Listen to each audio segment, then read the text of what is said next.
युवराज बुध का 66 दिनों का महागोचर आरंभ होने वाला है। प्रिय दर्शकों, नवग्रहों में युवराज बुध जो क्विक रिस्पांस प्लैनेट है, अपना संपूर्ण प्रभाव अति शीघ्र प्रदान कर देते हैं तथा इस जगत के समस्त कार्य क्षेत्रों में अपना संपूर्ण प्रभाव रखते हैं। क्योंकि बुद्धि के कारक बुध हैं, शिक्षा के कारक बुध हैं, वाणी के कारक बुध हैं, गणनाओं के कारक बुध हैं, व्यापार के कारक बुध हैं। इस प्रकार से इस जगत के संपूर्ण कार्य क्षेत्रों में अपना संपूर्ण प्रभाव रखने वाले बुध, जिनके बिना कोई कार्य क्षेत्र संभव नहीं है, 66 दिनों के लिए कुंभ राशि में गोचर करने जा रहे हैं। 3 फरवरी को ये गोचर आरंभ होगा तथा 10 अप्रैल तक चलने वाला। प्रिय दर्शकों, ये 66 दिन अत्यंत विशेष होंगे क्योंकि इनमें कई ग्रहों के साथ बुध का युति संबंध बनेगा, दृष्टि प्रभाव होगा, परंतु राहु के साथ ये पूरा समय रहने वाले 66 दिन राहु के साथ ही इनका गोचर होगा, जो इस समय अत्यंत प्रबल अवस्था में स्वनक्षत्र में गोचर कर रहे हैं, जिसके कारण जड़ दोष का निर्माण भी होगा। प्रिय दर्शकों, ये एक अत्यंत विशेष परिवर्तन है जो कई वर्षों के पश्चात हो रहा है। यद्यपि बुध और राहु का अत्यंत महत्वपूर्ण संबंध है, अतिमित्र का भाव है, परंतु राहु का जो नैसर्गिक प्रभाव है उसके कारण जो दोष बन रहा है वो समस्त राशि के जातकों को प्रभावित भी करेगा। कहीं ना कहीं कुछ समस्या भी हो सकती है, परंतु इस गोचर का कुछ विशेष लाभ भी प्राप्त होगा। जय श्री गणेश। नमस्कार, मैं आचार्य संजय द्विवेदी। मेरे समस्त प्रबुद्ध दर्शकों का मेरे चैनल पर हार्दिक स्वागत है। प्रिय दर्शकों, आज मैं मकर राशि के लिए युवराज बुध के इस राशि परिवर्तन का, इन 66 दिनों में बनने वाले योगों का, इन 66 दिनों के गोचर से प्राप्त होने वाले लाभ का, अथवा कहीं पर कोई समस्या या अवरोध है तो उसका क्या निराकरण, संपूर्ण विश्लेषण मैं पूर्ण तरीके के साथ करने जा रहा हूं। प्रिय दर्शकों, इस राशिफल को आप अपने लग्न तथा राशि दोनों के अनुसार देख सकते हैं। मकर राशि शनिदेव की राशि है और शनि और बुध का अतिमित्र का भाव है। इसी प्रकार से राहु का भी शनि के साथ मित्र का भाव है और शनि की राशि में ही ये गोचर चल रहा है। इस प्रकार से मित्र की राशि में राहु भी है, मित्र की राशि में बुध भी पहुंच रहे हैं। और मकर राशि के लिए अत्यंत महत्वपूर्ण यह है कि द्वितीय भाव में यह गोचर होगा। द्वितीय भाव जो धन का भाव है, वाणी का भाव है, परिवार का, पारिवारिक संपत्ति का भाव है। जब जड़ दोष बन जाता है, अर्थात जब राहु और बुध के बीच अंशों का अंतर कम हो जाएगा, जिसके कारण दोष का निर्माण हो जाता है, जो बुध के कार्यकत्व को स्थिर कर देता है, जिसके कारण जो बुध का कार्यकत्व है तथा जो बुध का भाव है वो निर्बल हो जाता है, जिसके कारण समस्याएं निश्चित रूप से उत्पन्न होंगी। क्योंकि बुद्धि, ज्ञान, शिक्षा, वाणी के कारक बुध हैं, व्यापार के कारक बुध हैं, तो इन कारकत्व में निर्बलता निश्चित रूप से आएगी। फरवरी माह में 8 से 18 फरवरी विशेष रूप से, इसके पश्चात 8 से 10 दिन मार्च माह में भी ये जड़ दोष में होंगे, जिसके कारण समस्या निश्चित रूप से आएगी। बाकी का समय बुध का जैसे ही यहां से परिवर्तन द्वितीय भाव में होगा, और मकर राशि के लिए बुध भाग्य के स्वामी है तथा आपके षष्टम के स्वामी, तो भाग्य का साथ तो मिल रहा है। और यहां जाकर राहु के साथ योग में अचानक कुछ ना कुछ ऐसा हो जाता है जो चमत्कारिक होता है। आकस्मिकता के कारक राहु है, और आकस्मिकता के कारक का जब भाग्य के स्वामी के साथ योग बन जाएगा तो जीवन में कुछ आकस्मिक लाभ हो जाता है।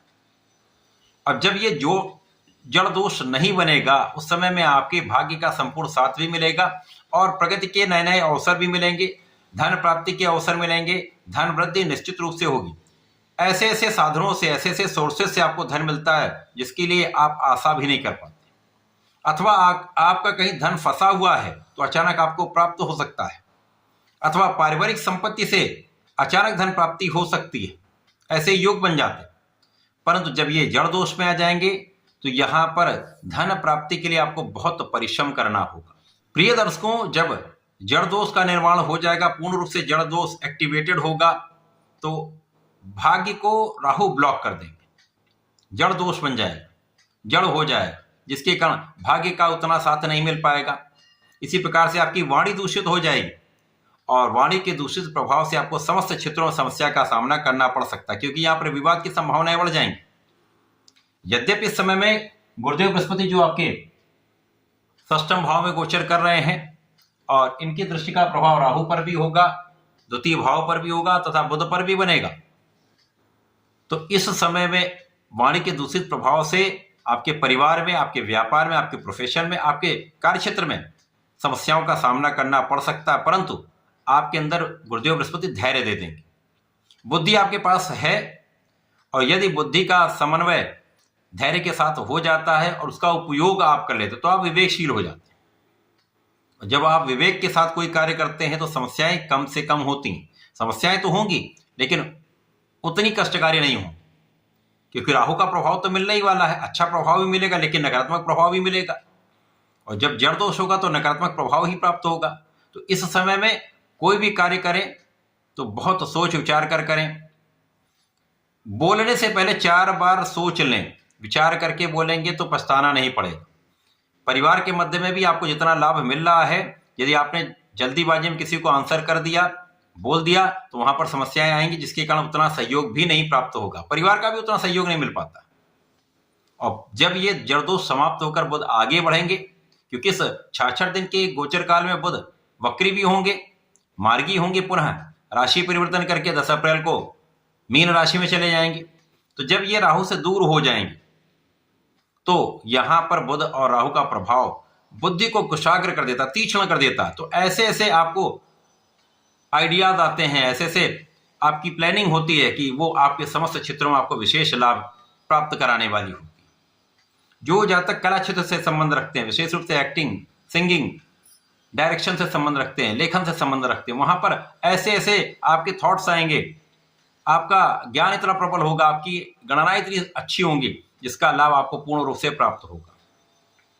आपके व्यापार में ऐसे ऐसे आइडियाज आपको आ जाएंगे, ऐसे ऐसे आपके प्लान आप बना पाएंगे जिसका लाभ आपको लंबे समय तक प्राप्त हो सकता है। तो यहां पर सोच विचार कर कार्य करना है तो समस्याएं नहीं होंगी, क्योंकि गुरु के साथ राहु का प्रभाव भी है, तो बहुत अच्छा यहां पर लाभ नहीं मिलता है, परंतु कुल मिलाकर ये बहुत संतुलित हो जाएगा, जिसके कारण आप अपने समय का उपयोग कर पाएंगे, सही दिशा में आप प्रयोग कर पाएंगे। इस बीच में आपका नेतृत्व तो बहुत अच्छा रहने वाला है, क्योंकि इस बीच में सूर्य के साथ संयोग बनेगा, शुक्र के साथ भी संयोग बनेगा तथा मंगल के साथ भी संयोग बनेगा। तो इस बीच में आपका नेतृत्व अच्छा रहेगा। यदि बुद्धि बल के साथ आपने अपने काम में पूर्ण रूप से, पूर्ण मनोयोग से ध्यान लगाया तो यहां पर आप अपने क्षेत्र में नेतृत्व निश्चित रूप से करेंगे। राजनीति में झंडे गाड़ सकते हैं यदि आप यहां पर अपना संपूर्ण प्रयास करेंगे, सही दिशा में यदि प्रयत्न करेंगे। केवल इस समय में विवादास्पद चीजों से आपको बचना होगा। कोई भी कंट्रोवर्सी हो सकती राजनीति में विशेष रूप से, या फिर कला क्षेत्र के भाव में भी ऐसा हो सकता है कि यहां पर विपरीत चीजें हो सकती, तो ध्यान रखने की आवश्यकता है। इसी प्रकार से जब ऊर्जा सही रूप में आपको प्राप्त होती रहती है तो उस ऊर्जा को सही दिशा में लगाकर आप लाभ ले सकते हैं। तो जब जड़ दोष हो तो आपको बहुत ध्यान रखने की आवश्यकता होगी। अब पूरे समय में तो आप नहीं समझ पाएंगे किस समय जड़ दोष बन रहा है, किस समय नहीं बन रहा है। अतः इस पूरे समय में, इस पूरे गोचर काल में आपको बहुत संयमित, बहुत संतुलित तथा बहुत सोच विचार कर कार्य करने की आवश्यकता होगी। जो भी काम करें समझदारी से करें, उसका एनालिसिस करके करें। यदि आपने एनालिसिस कर लिया तो समस्याएं कम होगी, त्रुटि की संभावना कम होगी और लाभ निरंतर प्राप्त होता रहेगा। इस समय धन का लाभ तो आपको निरंतर प्राप्त होगा, लेकिन धन हानि की भी संभावना हो जाती है जब आप जल्दीबाजी में धन प्राप्त करना चाहते हैं। जल्दीबाजी से धन प्राप्ति के सोर्सेज पे आप अपना धन लगा देते हैं, इन्वेस्टमेंट कर देते हैं, तो वहां संभावना है कुछ धन हानि भी हो सकती है। अतः इस समय में ध्यान रखें। पूरे समय को उपयोगी बनाने के लिए गणपति महाराज की आराधना करने, ओम गंग गणपति नमः का 108 बार जप नित्य करें, गणपति श्रोतम का पाठ करें तथा इस समय में यदि प्रत्येक शनिवार को भगवान भोलेनाथ पर जलार्चन करते हैं, नमः शिवाय का जप करते हैं तथा काले तिल का अर्पण करते हैं तो राहु भी नियंत्रित होंगे। इस समय का आप संपूर्ण लाभ ले पाएंगे। तो ऐसा करके इसका उपयोग करें। धन्यवाद, नमस्कार।